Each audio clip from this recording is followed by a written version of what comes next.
With the 122nd pick of the 2020 MLB Draft, the St. Louis Cardinals select right-handed pitcher Ian Bedell from the University of Missouri. The Washington Nationals have the next pick.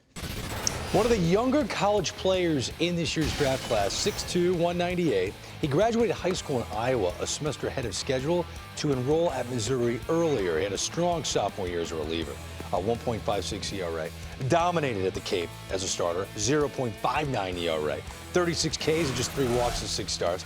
And so far this year, before the season ended, he punched out 35 with just 4 walks and 24 in a third. So the numbers in terms of his performance for Bedell, Jim Callis, look like a day one pitcher. But in terms of stuff, what does he bring to the table?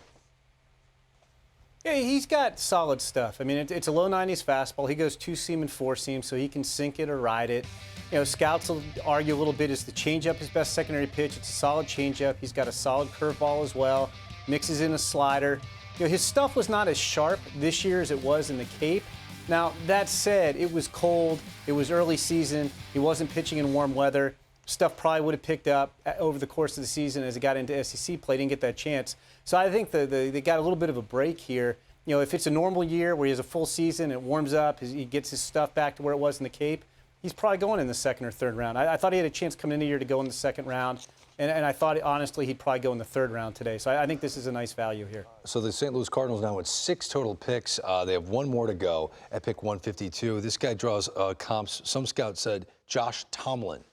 Ian Great Bedell. call. You like that comp? Yeah, it's a great comp. He looks like a value guy, back of the rotation guy, great protection guy. Looks like a big leaguer in his delivery and how his arm works. Probably not quite the impact, but in this part of the draft with the other younger high school players they've taken that they want to sign, they're getting good value probably for what his signability is right here. You like the balance of this draft class, headlined by Jordan Walker, the third baseman they took with the 21st pick. Yeah, I mean, I like their players. So, I mean, to me, I know high school players are risk and reward. I like those 3 kids that they took, and I feel like they're all gonna hit their ceiling. So, you know, again, one man's opinion. We'll have to see how this plays out. The most fascinating is Mason Wynn, who was drafted as a 2-way player, which I'm very excited about because I'm into that. I think that's the future. And you also, you know, I mean, you are a homer. Without a doubt, you're a homer. Look, I mean, so we've got to put that in perspective. You're born and raised in St. Louis, but that's not why I like the class. The class is great. I know.